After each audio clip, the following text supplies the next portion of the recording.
had my first multi-dimensional experience of realities when I was 4 years old. So I started studying physics and cosmology at 5, and ancient wisdom teachings at around the same age.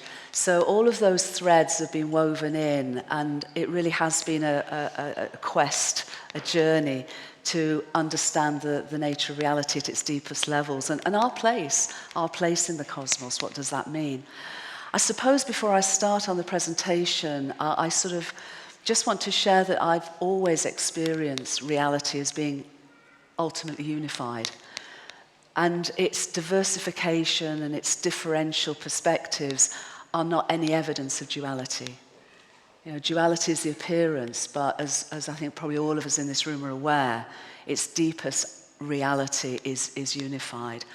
And what I'm absolutely thrilled about is that having had that first walking between worlds, my first experiences of that deep nature of connectivity, of connection, when I was 4 years old, over 60 years later, I actually hope and feel and share with you this evening, I think science has finally come to the party.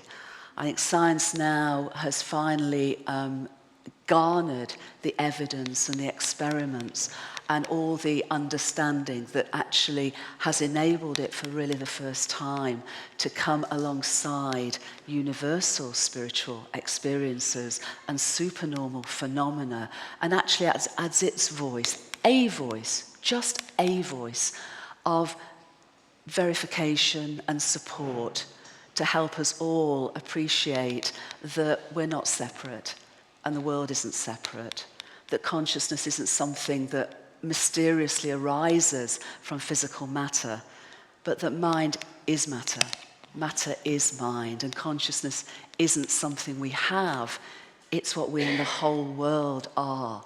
So this message, this convergent message of unity, I feel is significant. Somebody asked about politics and economics and all the sort of social behaviors that we have undertaken together. And what I would say in my perspective is that I'm doing a lot of work with the United Nations on the Sustainable Development Goals, which are there to alleviate poverty, reduce conflict, increase education, all the wonderful stuff. But what I've been saying there and elsewhere over the last 6 to 9 months is that is wonderful. But for me, the Sustainable Development Goals, the SDGs, are responses to the symptoms of our collective dis-ease. And unless we go back and heal the collective dis-ease, other symptoms will come forward. And those symptoms are our dysfunctional behaviors that arise from our duality-based perspectives. So it seems to me, and I really hope we are, on the threshold of being able to come together to perceive that reality is unified. So I want to share with you what I think is the direction of travel, the movement towards that. It's a work in progress. It will always be a work in progress, because even when and as we come to a consensus or individuated perspectives of unity, reality, understanding it and experiencing it and embodying it, it's still an ongoing journey. It's still an ongoing exploration of those deeper aspects, understanding perspectives of what reality is all about. But at least, hopefully, this is a step forward. So, the whole world view of the cosmic hologram and the unified nature of reality. Recent scientific discoveries are showing that information is more fundamental than energy and matter and space and time. I'm talking here about universal information. What is becoming clear across many, many different fields of research and all scales of discovery is that the same digitized information that pervades all our technologies, that allows us to take selfies and connects our computers to the screen, that communicates around the world, the same digitized bits of information that pervade those technologies is exactly the same as being discovered to be the most fundamental attribute of physical reality. It's the basic stuff of our universe. Essentially, our virtual realities and our holograms are like children's toys for which reality is the masterclass. Our universe is literally informed, and I put a hyphen there because we're not talking about random data here. We're talking, and we're not just talking about the alphabet of information. We're talking about patterns of information that literally inform the manifested nature of reality. And these come from deeper, supra-physical basins of attractive consciousness, and I'll go into that a little bit later. So I'm using the word information literally as these patterns, these dynamic patterns, and I'll share with you how all-pervasive they are of what we're finding. So this whole worldview, rather than our fragmented perspectives or our duality-based perspectives, is revealing what universal spiritual experiences have been told us by mystics and direct experiences for millennia, that the most fundamental nature of reality is that it is unified. The key to this is that information is physical. And we look at energy matter fields, our excitations and processes of physical reality. They're extremely ephemeral. We've known that for getting on 100 years. When we drill down to ever smaller and smaller scales, to subatomic levels, we find that what we think of as solidity of physical reality is 99.99999999999% no-thingness. And what is there are excitations. So incredibly ephemeral. But that isn't enough, because what we've also been progressively moving towards is, first of all, a theoretical framework, and latterly, in the last couple of years, experimental evidence that information is as physically real and more encompassing than anything we term energy and matter, and indeed space-time. And it was started, the theoretical framework was started by Leo Szilard and Rolf Landauer. Rolf Landauer basically said, in 1991, information is physical. John Archibald Wheeler, who coined the term black holes, said it, in other words, physicality, from information. We're now way beyond those guys to say that actually it is bit, not just from qubit, but it is bit. And then finally, really the earliest experimental evidence that did away with energy matter and just left information itself was an experiment by André Béraud and Eric Lutz and their team in 2012. But there have been other experiments since then, and there have been non-locally connected particle experiments where the two particles, the two photons, have been destroyed, but the information remains. So more and more we're accumulating the evidence at the basic physics level of this, but the evidence is much more than just the basic physics. The other thing is that when I was at Oxford in the early 70s, cosmology, I specialised in quantum physics and cosmology, but cosmology really didn't deserve its name at that point because people were still debating on steady state theory, Big Bang, whatever it may be. And that we didn't have Hubble, we didn't have any of the technologies that enabled us to see as far out as we needed to and make the measurements that we needed to actually prove anything, show anything. So there's a massive amount of speculation. But over the last 5, 10, 15, 20 years, more and more there are a number of key aspects to our universe that are coming very clear. Actually as a basis for it to exist and evolve. One is finiteness in space-time. All that we understand about the beginning of our universe was that it occurred sometime around 13.8 billion years ago. Fred Hoyle famously coined the term Big Bang because he hated the idea. But more and more the evidence has pointed push in that direction. But the term Big Bang, it wasn't big, of course, but also a bang sort of describes an explosion. And what we now realize is our universe began in an incredibly ordered way, incredibly fine-tuned, incredibly ordered way. And so in that sense, as I'll come on to, it actually kick-started, as it were, but it actually did give birth to the flow of time and the expansion of space. So in the book, I renamed the Big Bang as the Big Breath, which really, I feel, it refers back to ancient understanding of our universe as the outbreath of Brahma, this amazing sense of this ordered outbreath of consciousness existing and exploring and experiencing and crucially evolving. We also have evidence that is finite in the future. One of the latest pieces, there are two really important pieces of evidence for this. One is actually, funnily enough, refers back to what tipped the apple cart over between classical physics and quantum theory. Because back 100 years or more ago, people were actually looking at what's called black body radiation, how hot ovens radiate. And the classical physics said that it ought to be infinite. There ought to be no cutoff to the wavelengths of the radiation of the heat. And then Max Planck came along and understood, because energy is quantized, finite, that there is a finite cutoff to that energy, and that ushered in quantum understanding of energy and matter. But when we look out, can look back to something like 380,000 years after the start of the Big Breath, and we look at something called the cosmic microwave background. And again, we find that the wavelengths in the cosmic microwave background have a finite cutoff, which is a very strong pointer that space-time itself is finite, because going back 100 years, if it was infinite, then essentially there should be infinite wavelengths.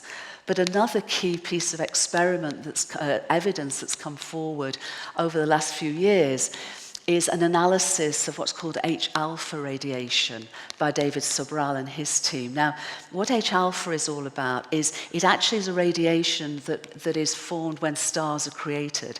So what they were able to do was look out 2, 4, 9 billion years out into space and look at the rate of star formation.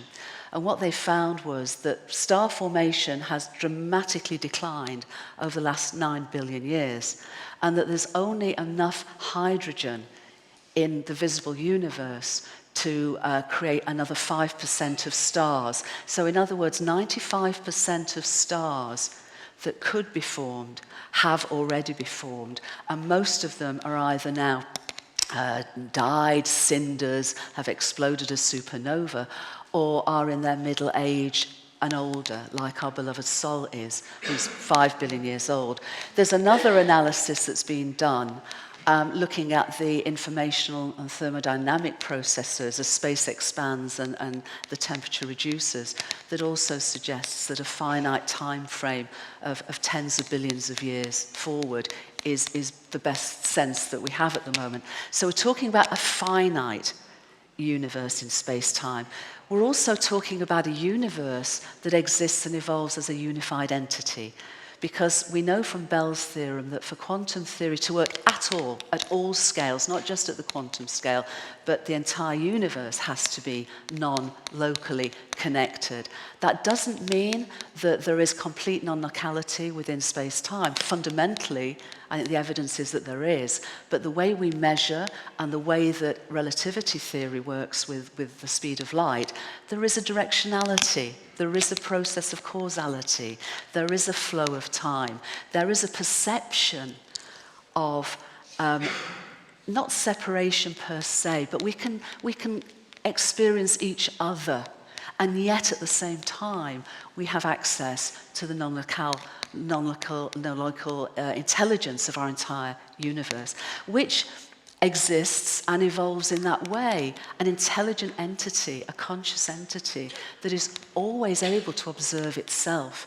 You know, the old adage, what if a tree falls in a forest far away and nobody sees it? Did it fall?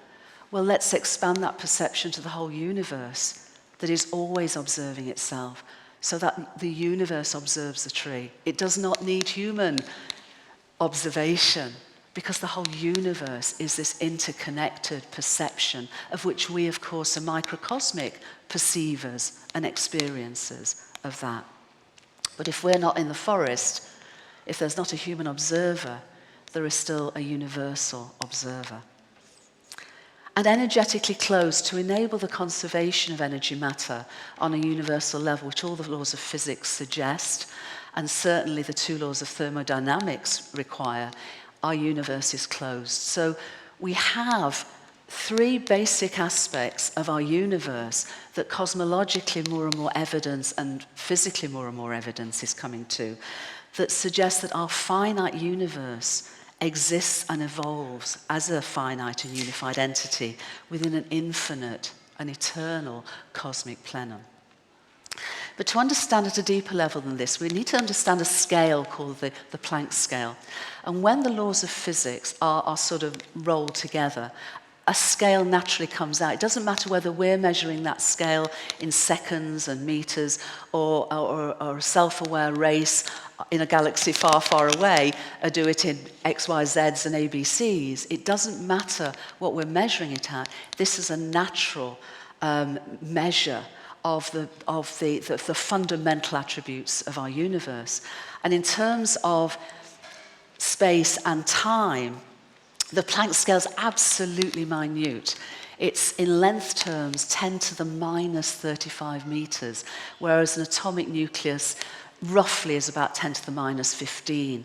So this is a level dramatically tinier than any quantized energy matter. And at a temporal scale, at the flow of time, literally, packets of time, it's 10 to the minus 44 seconds, which when you consider that the length of time between the first moment of the big breath and now is 10 to the 17 seconds, you can get an even deeper, my goodness, what's going on, perspective. But this Planck scale is where physics and cosmologists are really perceiving that this is the major step forward in understanding the nature of physical reality. And inevitably they're finding that, this informed, fundamental perspective is what's coming forward very powerfully. So what we're talking about here, and I'll come back to in a little while, is essentially the pixelation of space-time.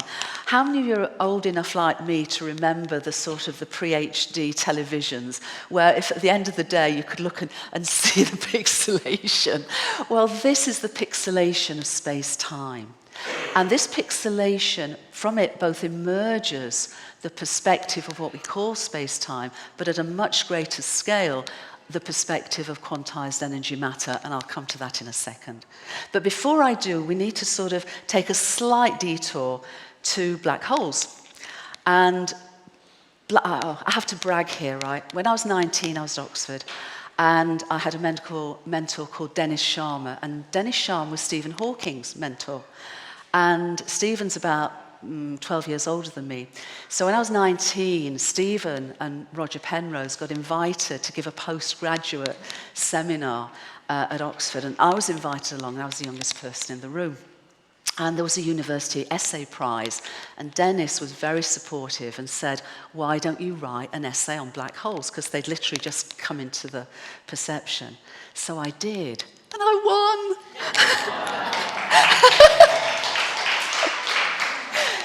That was pathetic, I apologise. But black holes are very important because, like a hologram, when we look at a hologram, we bathe an object in light. We basically split a beam of light. One split part of the beam goes on, the other part bathes an object in light.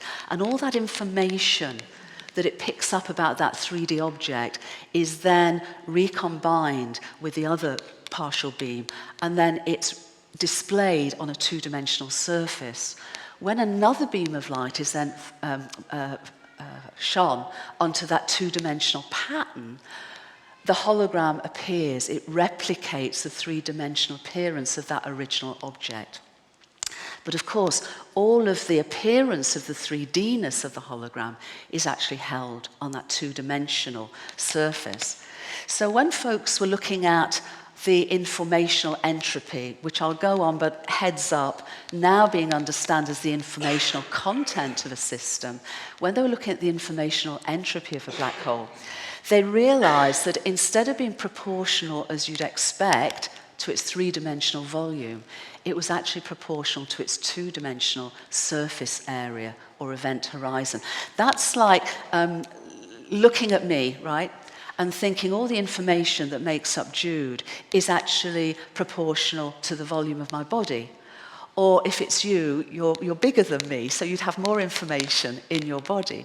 But instead of being proportional to the apparent 3D-ness of an object, it's proportional to the two-dimensional. So it's as if all the information making up me is actually on the two-dimensional surface of my skin. Yeah?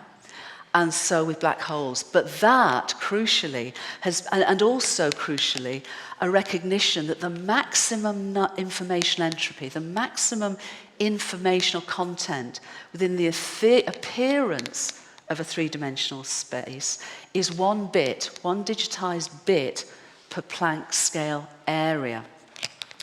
So if you actually, before I go to the universe, just keep with black holes for a second. So if you think of a black hole with a spherical event horizon, and that event horizon is covered in these absolutely minute Planck scale areas with 1 bit of information with each Planck scale, a bigger black hole is going to have more information content, but that is not proportional to its 3D appearance of volume. It's actually proportional to its surface area. So what then happened is people like Leonard Susskind and Gerard 't Hooft, as well as Bekenstein, who came up with this 1-bit Planck scale area idea, is to extend the entirety of this to the universe. So that essentially the holographic principle, which all the leading theories of quantum gravity and much more is pointing to, is that the appearance of 3D space is just that. It's an appearance.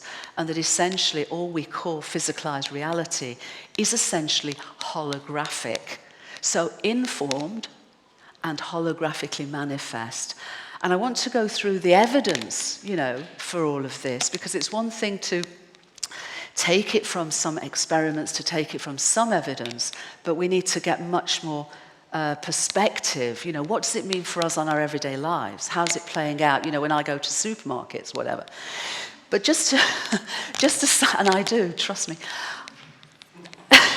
just to summarize those key aspects and premise of our universe in this way forward.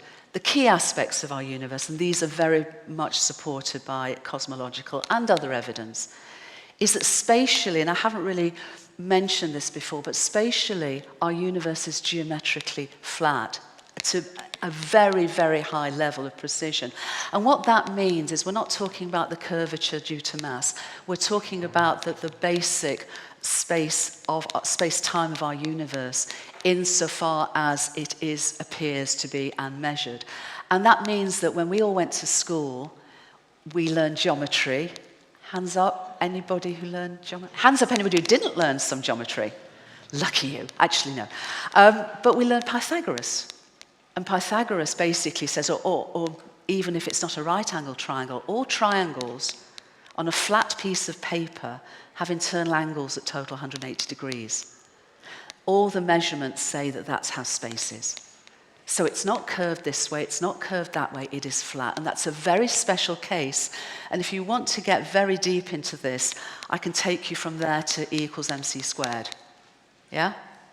I can show you how you can get from Pythagoras to E equals mc squared. But to do it, you need flat space. And we've found, experimentally measured that it is. Finite and closed in space-time, as I was mentioning before. Space expands again, we've measured that. Time flows. And information is physically real. The key premise is it's holographically manifested with digitized information pixelated at the Planck scale area on the holographic brain. Now what this means, and I'll rush over this, really rush over this, but we can go through it either tomorrow or anyone who wants to talk through this in more detail. But what this is offering is a new insight where the laws of physics as informational algorithms enable our universe to exist and evolve. So instead of quantum theory describing energy matter and relativity theory describing space-time, and for 80 years a great problem in trying to reconcile them, by restating the basic laws of physics from thermodynamics to laws of information, we're able to start to converge on an informational science, which doesn't just cover physics, it covers informational biology and evolution biology, it covers complexity, complex systems, it's across all fields, but it's actually, I think it was Proust that said the journey of discovery isn't finding new lands, it's seeing with new eyes. So none of this requires any additional equations. A lot of this goes back to Newton and F equals ma. It goes back to the equations we have, but it's actually perceiving what they're telling us in different ways. Just as, Einstein followed a beam of light and from that realized that although space and time were themselves relative to the position of the observer, that they combined in an invariant space-time, which is the only way that our universe could exist and evolve as a unified entity.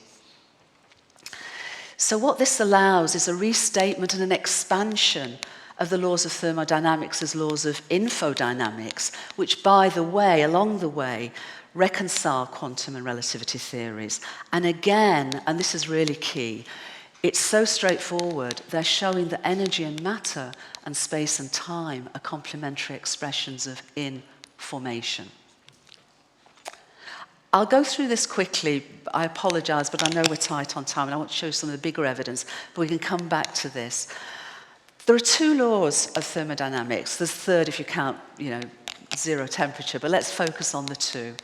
The first one says that energy in a closed system is always conserved. In other words, it can change its form, but not be destroyed or created. So that first law, we can expand now from the time of Boltzmann to our entire universe, and because we know that energy and matter are equivalent, we can actually say that the energy matter of our universe is conserved. That's quantum theory at its most simplest. Because we now know that information can be expressed as energy matter, information expressed as the energy matter of our universe is also conserved, which is why information theorists generally say that information can't be created and destroyed, which when you think of a thought form, when you think of evolution, is palpably nonsense. But what they're doing is they're referring back to energy matter, and in that particular expression of information, they're absolutely right. But the key addition and the key way that this can be brought together is the notion of entropy. Now, 150 years or more when Boltzmann was first trying to look at the behavior of gases and this notion of entropy, he described it as the number of microstates of a system. And since then, there's been this focus on this understanding they could only increase. Just like, how many of you are parents, by the way? You know all about entropy. You tidy your kid's room, right? Ordered. What happens then? Does it ever disorder? It very rarely goes back to order.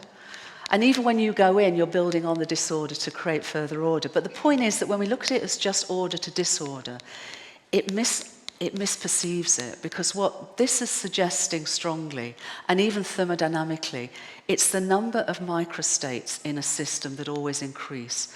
So essentially, instead of order to disorder, whether you like or not like disorder, it's far more about simplicity to complexity. But when you add information into the piece, and as I mentioned earlier, we've had the theoretical framework and now the experiments that show that information is more fundamental, the most fundamental attribute of reality. Then Claude Shannon, some years ago, discovered that exactly the same equation that describes the microstates of a thermodynamic system actually reflects the informational content of that system. And since then, information theorists have gone with Shannon's equation, which is exactly the same as Boltzmann's equation for thermodynamics, but they've taken it further. And people like Vlatko Vedral, who is the quantum information professor at Oxford, categorically is saying that entropy, informational entropy is the informational content of a system, which is exactly pretty much what Rolf Landau said all those years ago. So we have this one. Yeah, lovely. Thanks very much. You wouldn't ask this if I was a boy, would you? If you're my brother, yes. Oh, in that case, you're Yes, allowed. 12. Oh, he's wearing an earring. Hey, could you do that for me? I'll try, but I hope I don't destroy. Voila. First time I've been asked, okay. Anyway, we'll go through the second law, but essentially what the second law does, the second law, when you extend it to the universe, is showing that we can take in relativity theory, but the informational entropy of our universe always continues. So we've got the two laws. I'm tight on time, so we need to move on. We also know that research in many fields of discovery is verifying the ancient understanding of geometrical patterns underlying what we call reality. But instead of the idealized geometers of the ancient Greeks, we're realizing that they're fragmented geometries of fractal patterns. But more than that, we're seeing that there's underlying attractors in non-physical realms that are not just mathematics. This is real realms of intentionality from which the emergence of the appearance of the physical world applies.